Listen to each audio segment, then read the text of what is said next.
150 सर्गः। मार्ग में सुमंत्र का दुर्वासा के मुख से सुनी हुई भृगु ऋषि के शाप की कथा कहकर तथा भविष्य में होने वाली कुछ बातें बताकर दुखी लक्ष्मण को शांत करना। तब महात्मा लक्ष्मण जी की प्रेरणा से सुमंत्र जी दुर्वासा जी की कही हुई बात उन्हें सुनाने लगे। लक्ष्मण, पहले की बात है, अत्रि के पुत्र महामुनि दुर्वासा वशिष्ठ जी के पवित्र आश्रम पर रहकर वर्षा के 4 महीने बिता रहे थे।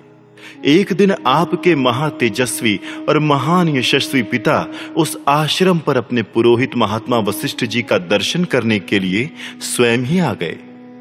वहां उन्होंने वशिष्ठ जी के वाम भाग में बैठे हुए एक महामुनि को देखा, जो अपने तेज से मानो सूर्य के समान दैदीप्यमान हो रहा हो। तब राजा ने उन दोनों तापस शिरोमणि महर्षियों का विनय पूर्वक अभिवादन किया। उन दोनों ने भी स्वागत पूर्वक आसन देकर पाद्य एवं फल मूल समर्पित करके राजा का सत्कार किया। फिर वे वहां मुनियों के साथ बैठे। वहां बैठे हुए महर्षियों की दोपहर के समय तरह तरह की अत्यंत मधुर कथाएं हुई। तदनंतर किसी कथा के प्रसंग में महाराज ने हाथ जोड़कर अत्रि के तपोधन पुत्र महात्मा दुर्वासा जी से विनय पूर्वक पूछा, भगवान, मेरा वंश कितने समय तक चलेगा? मेरे राम की कितनी आयु होगी तथा अन्य सब पुत्रों की भी आयु कितनी होगी? श्री राम के जो पुत्र होंगे उनकी आयु कितनी होगी?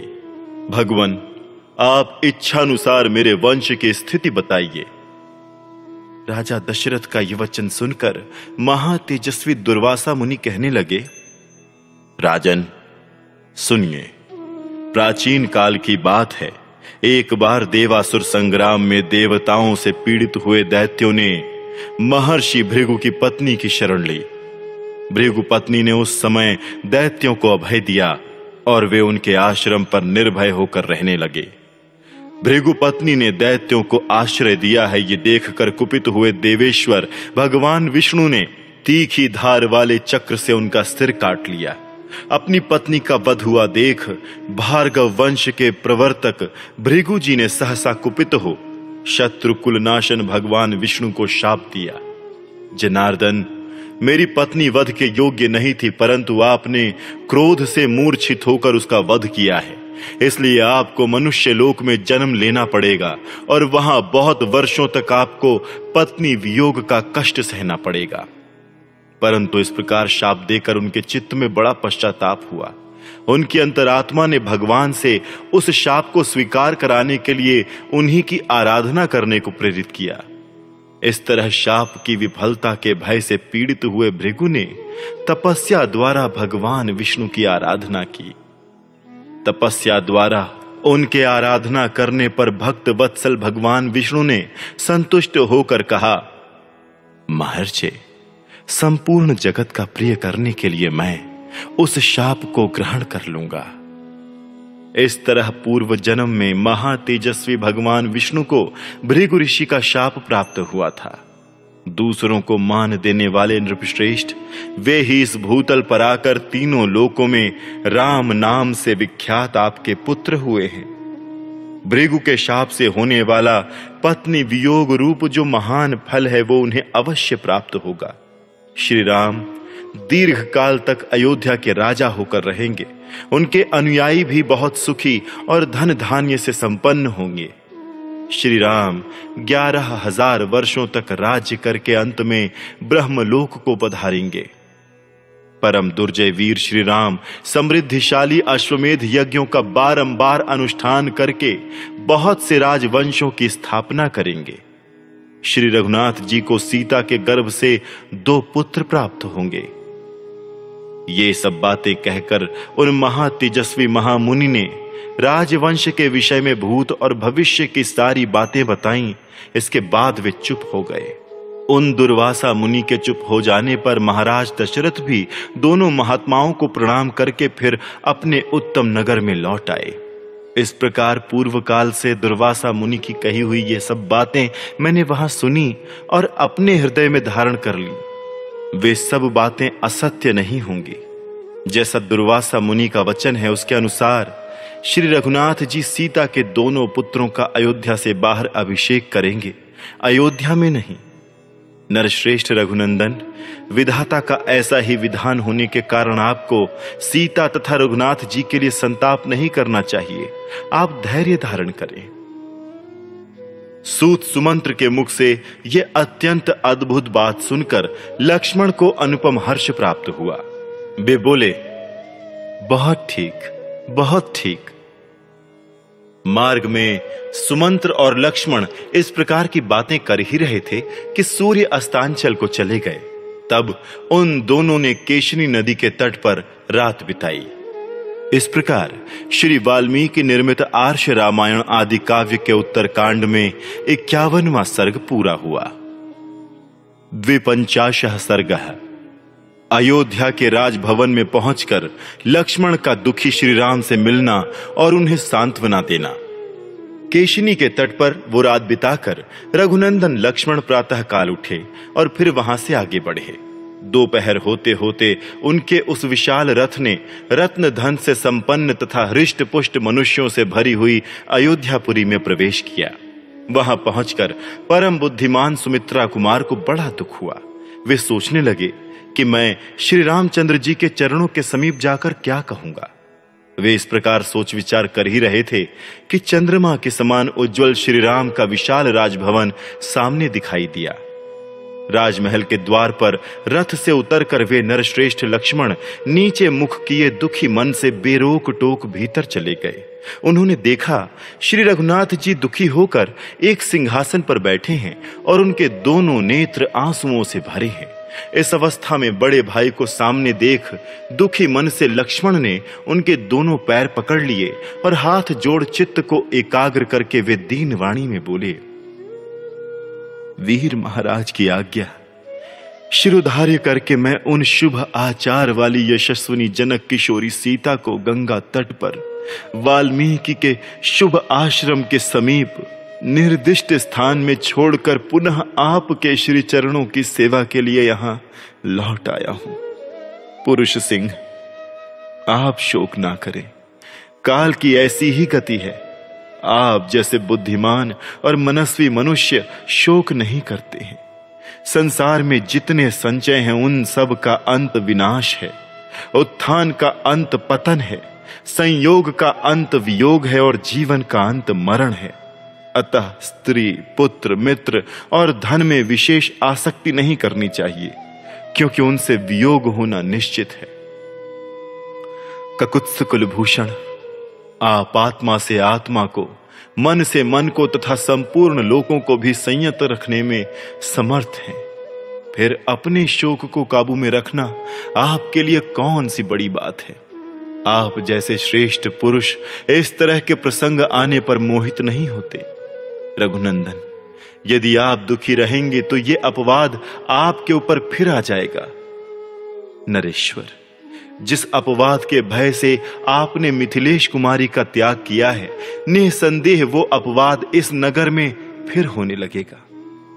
अतः पुरुष सिंह, आप धैर्य से चित्त को एकाग्र करके इस दुर्बल शोक बुद्धि का त्याग करें, संतप्त ना हो। महात्मा लक्ष्मण के इस प्रकार कहने पर मित्र वत्सल श्री रघुनाथ जी ने बड़ी प्रसन्नता के साथ उन सुमित्रा कुमार से कहा, नरश्रेष्ठ वीर लक्ष्मण, तुम जैसा कहते हो ठीक ऐसी ही बात है। तुमने मेरे आदेश का पालन किया, इससे मुझे बड़ा संतोष हुआ है। सौम्य लक्ष्मण, अब मैं दुख से निवृत्त हो गया, संताप को मैंने हृदय से निकाल दिया और तुम्हारे सुंदर वचनों से मुझे बड़ी शांति मिल रही है। इस प्रकार श्री वाल्मीकि निर्मित आर्ष रामायण आदि काव्य के उत्तर कांड में 52वां सर्ग पूरा हुआ।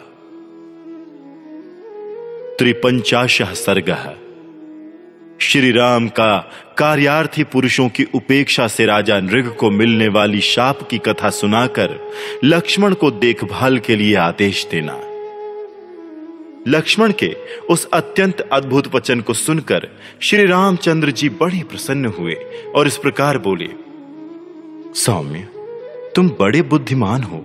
जैसे तुम मेरे मन का अनुसरण करने वाले हो, ऐसा भाई विशेषतः इस समय मिलना कठिन है।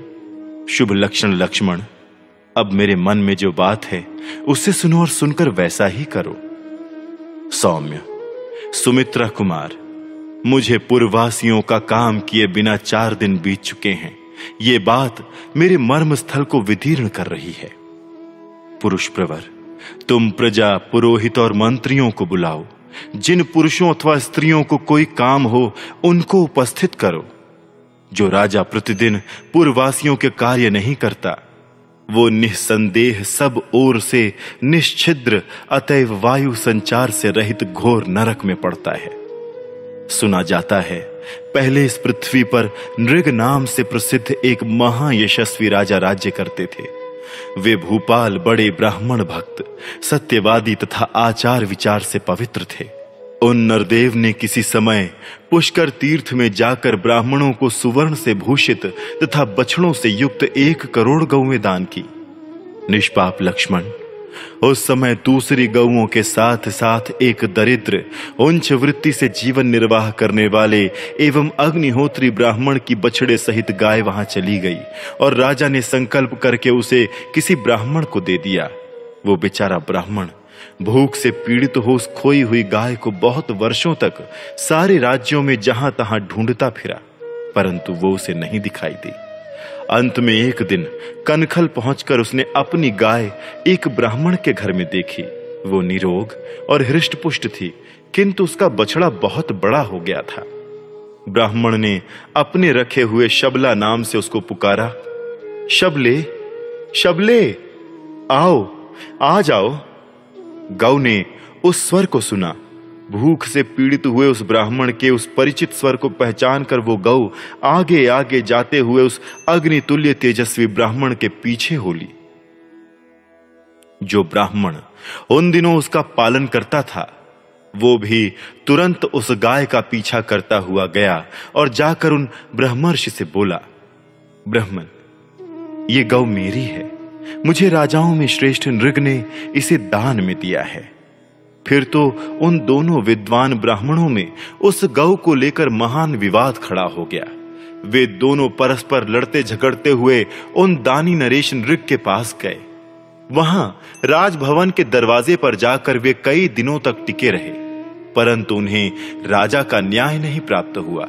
इससे उन दोनों को बहुत क्रोध हुआ।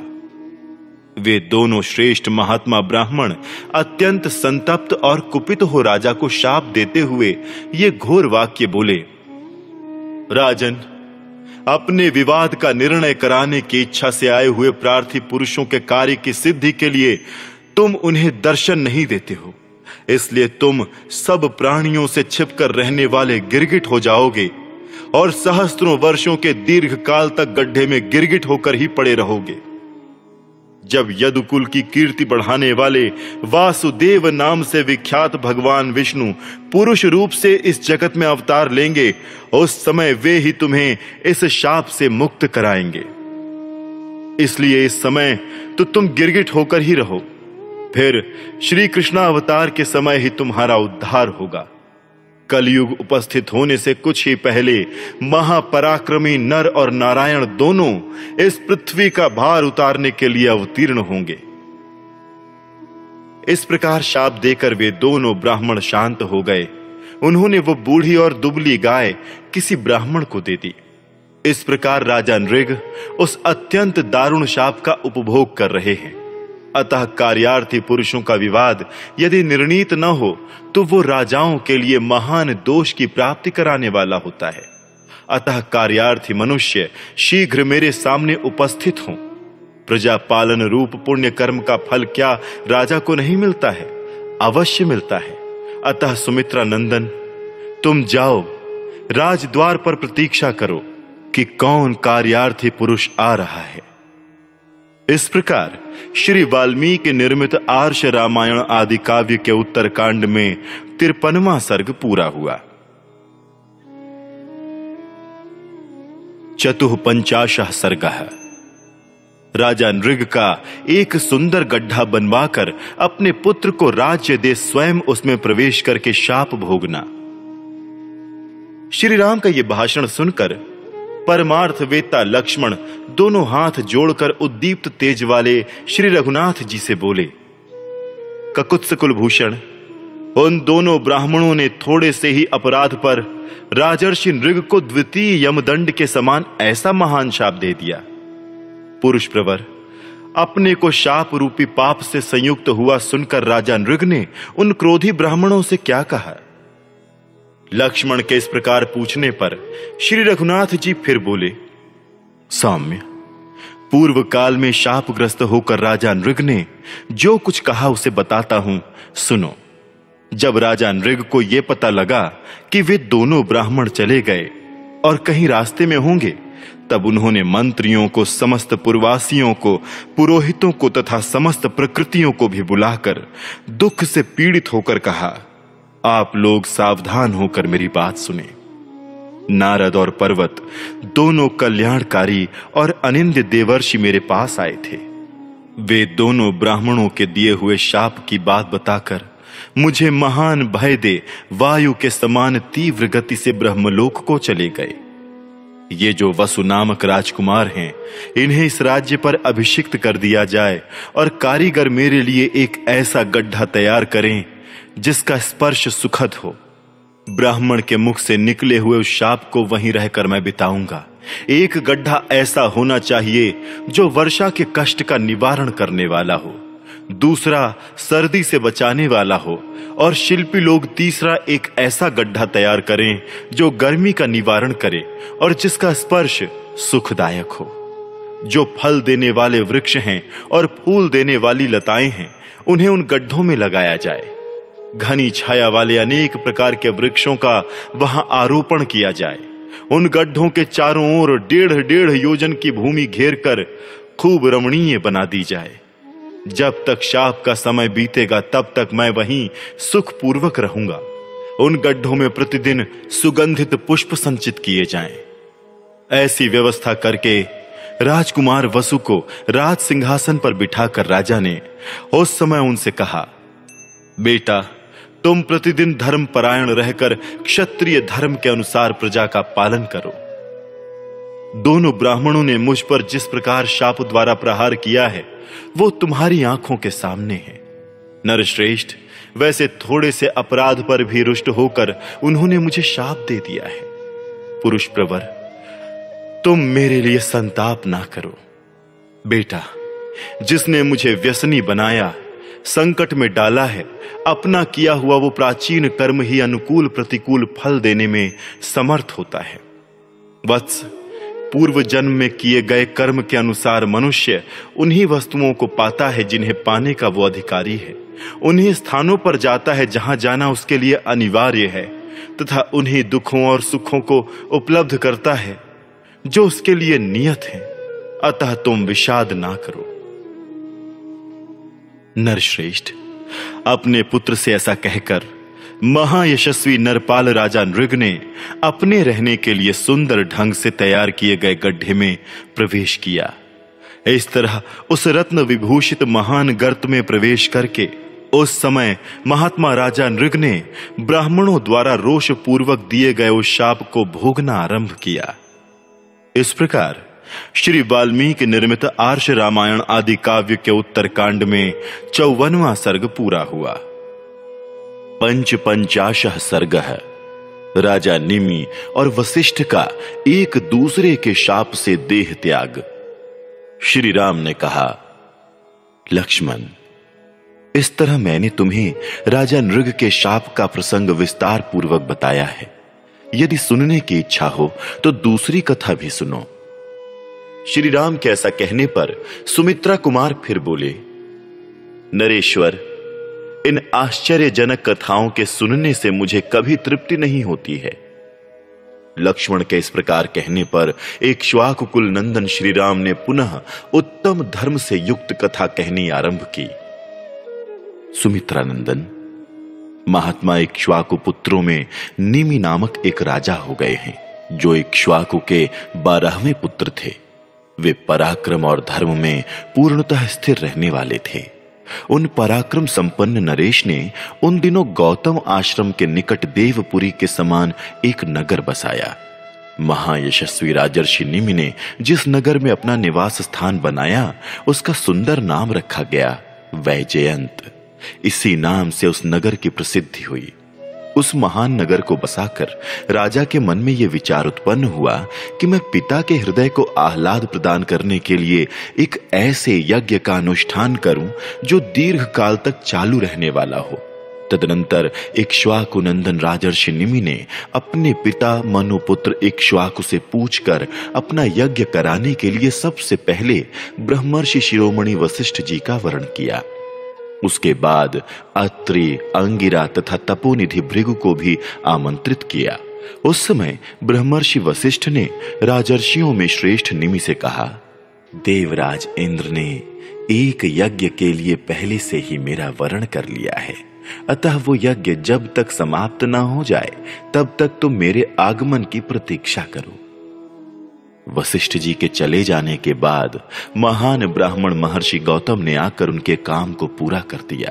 उधर महातेजस्वी वशिष्ठ भी इंद्र का यज्ञ पूरा कराने लगे। नरेश्वर राजा निमि ने उन ब्राह्मणों को बुलाकर हिमालय के पास अपने नगर के निकट ही यज्ञ आरंभ कर दिया। राजा निमि ने 5000 वर्षों तक के लिए यज्ञ की दीक्षा ली। उधर इंद्र यज्ञ की समाप्ति होने पर अनिंद्य भगवान वशिष्ठ ऋषि राजा निमि के पास होत्र कर्म करने के लिए आए। वहां आकर उन्होंने देखा कि जो समय प्रतीक्षा के लिए दिया था उसे गौतम ने आकर पूरा कर दिया। ये देख ब्रह्म कुमार वशिष्ठ महान क्रोध से भर गए और राजा से मिलने के लिए 2 घड़ी वहां बैठे रहे। परंतु उस दिन राजर्षि निमि अत्यंत निद्रा के वशीभूत हो सो गए थे। राजा मिले नहीं। इस कारण महात्मा वशिष्ठ मुनि को बड़ा क्रोध हुआ। वे राजर्षि को लक्ष्य करके बोलने लगे, भूपाल निमि, तुमने मेरी अवहेलना करके दूसरे पुरोहित का वर्ण कर लिया है, इसलिए तुम्हारा ये शरीर अचेतन होकर गिर जाएगा। तदनंतर राजा की नींद खुली। वे उनके दिए हुए शाप की बात सुनकर क्रोध से मूर्छित हो गए और ब्रह्मयोनि वशिष्ठ से बोले, मुझे आपके आगमन की बात मालूम नहीं थी, इसीलिए सो रहा था, परंतु आपने क्रोध से कलुषित होकर मेरे ऊपर दूसरे यमदंड की भांति शापाग्नि का प्रहार किया है। अतः ब्रह्मर्षि, चिरंतन शोभा से युक्त जो आपका शरीर है वो भी अचेतन होकर गिर जाएगा, इसमें संशय नहीं है। इस प्रकार उस समय रोष के वशीभूत हुए वे दोनों नृपेंद्र और द्विजेंद्र परस्पर शाप दे सहसा विदेह हो गए। उन दोनों के प्रभाव ब्रह्मा जी के समान थे। इस प्रकार श्री वाल्मीकि निर्मित आर्ष रामायण आदि काव्य के उत्तर कांड में 55वां सर्ग पूरा हुआ।